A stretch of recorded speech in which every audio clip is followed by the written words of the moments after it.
Alors maintenant, je vais juste détailler le critère de classification selon la chaîne latérale, parce qu'on a besoin. Alors, première classe, c'est la classe des acides aminés aliphatiques, c'est-à-dire des acides aminés qui ne contiennent dans leur radical que des CH. On va commencer par la glycérine. Alors, regardez la nomenclature. J'utilise le code à 3 lettres et le code à une lettre. Alors, j'ai représenté le radical en couleur pour qu'on fasse la différence entre les différentes chaînes latérales des acides aminés. Donc, tout ce qui est en couleur, c'est le radical. Le reste est identique pour tous les acides aminés. Donc là, c'est la partie commune, comme pour l'acide phosphatidique. Vous vous souvenez?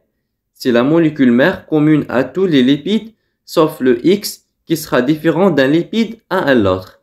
C'est la même chose ici. R sera différent d'un acide aminé à un autre. La glycérine, c'est la plus petite acide aminé, ne possède pas de carbone asymétrique, parce qu'il n'est pas substitué à 4 groupements différents. Et elle va se retrouver tout à fait au fond de la molécule. Elle sera presque au contact de lipides non polaires. C'est le même cas que lipides non polaires. Notez-le bien.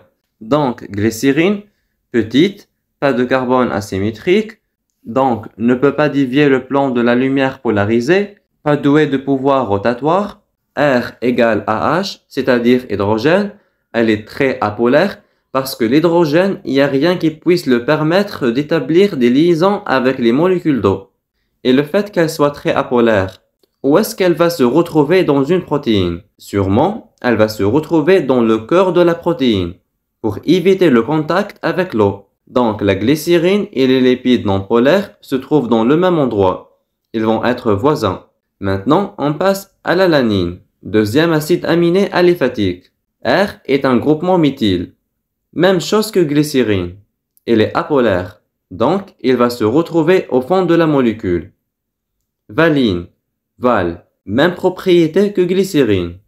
Attention, quand je dis même propriété que glycérine, j'entends ici par la polarité. Donc, alanine, R est un CH3, méthyle. Valine, donc vous avez diméthyle. Même chose, les deux sont apolaires. Donc, vont se retrouver au fond de la protéine pour éviter le contact avec l'eau et ils seront voisines des lipides apolaires. Leucine, donc même propriété que glycine, c'est-à-dire elle est apolaire. Donc, c'est la même chose que non polaire. Donc, elle sera au fond de la molécule. Regardez le radical de leucine. Donc, vous avez un diméthyle. Passons à l'isoleucine. Donc là, vous avez aussi un carbone asymétrique. Elle fait dévier le plan de la lumière polarisée le plus normal du monde. De toute façon, je ne répète pas pour le carbone asymétrique, parce qu'on avait dit que seulement glycérine ne possède pas de carbone asymétrique. Donc, tout le reste des acides aminés ont au minimum un carbone asymétrique. Alors, regardez la structure de leucine et isoleucine. C'est la même structure. Qu'est-ce qui est différent? Regardez leur radical. C'est la disposition qui change. Juste la position. Donc, qu'est-ce qu'on les appelle? Leucine et isoleucine sont des isomères. C'est des isomères. En plus, regardez bien. Leucine a un seul carbone, n'est-ce pas? Regardez, isoleucine a ce premier carbone comme leucine. Et regardez ça. Deuxième carbone. Regardez CH3. Regardez, CH3 différent de ça, différent de H. Donc, qu'est-ce qu'on peut dire pour isoleucine? Isoleucine possède un deuxième carbone par rapport à leucine. Leucine possède un seul carbone asymétrique. Et isoleucine possède deux carbones asymétriques. Donc, on avait vu les acides aminés aliphatiques, c'est-à-dire dans leur radical, on trouve que des CH. On passe maintenant à la deuxième classe très importante des acides aminés, qui sont les acides aminés aromatiques, c'est-à-dire possèdent un maillot aromatique. À ne pas confondre avec cyclique, un cycle ne peut pas forcément être aromatique. Qu'est-ce qu'on veut dire par aromatique? C'est-à-dire qu'il absorbe dans la lumière UV. Alors, on a trois qui sont très importants, parce que c'est eux qui nous permettent de doser les acides aminés ou les peptides ou les protéines. Sans les acides aminés de dosage est quantifié et absorbe la lumière UV. Donc, nous avons trois acides aminés. Phénylalanine, tyrosine et tryptophane sont faciles à retenir. Donc, phénylalanine a un noyau phényl qui absorbe à 260 nanomètres. Je vous ai dit, la particularité des acides aromatiques, c'est qu'ils absorbent la lumière ultraviolette. C'est grâce à cette absorption-là qu'on peut les doser et les quantifier bien sûr. Donc, phénylalanine, le R, c'est un phényl, absorbe à 260 nanomètres. Tyrosine, le radical est un noyau phénol. Attention, tyrosine absorbe à 280 nanomètres. Donc, déjà, je peux différencier phényl de tyrosine. Quand on vous dira on a identifié un acide aminé qui absorbe à 260 nanomètres, directement c'est phénylalanine. C'est la seule qui absorbe à 260 nanomètres. Ici, on vous dit on a isolé un acide aminé qui absorbe à 280 nanomètres. Ici, vous avez deux possibilités. Ou c'est tyrosine, ou c'est tryptophane, parce que les deux absorbent à 280 nanomètres.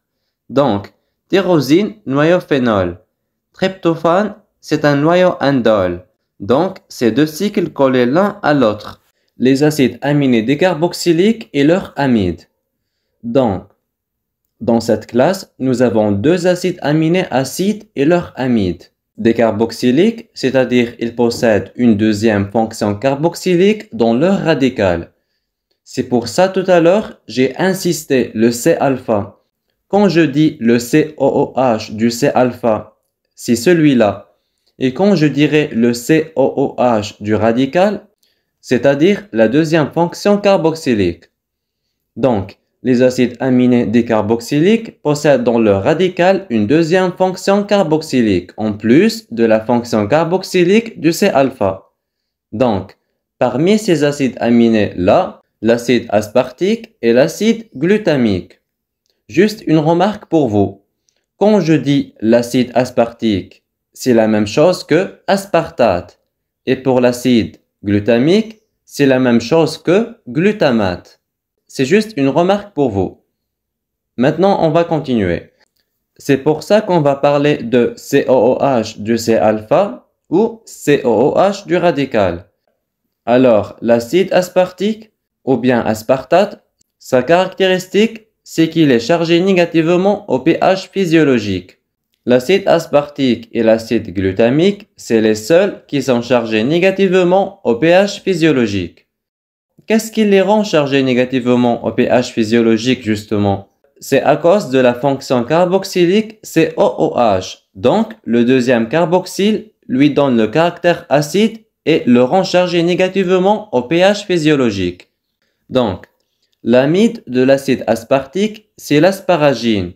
L'acide aspartique ASP et l'asparagine ASN. Faites attention.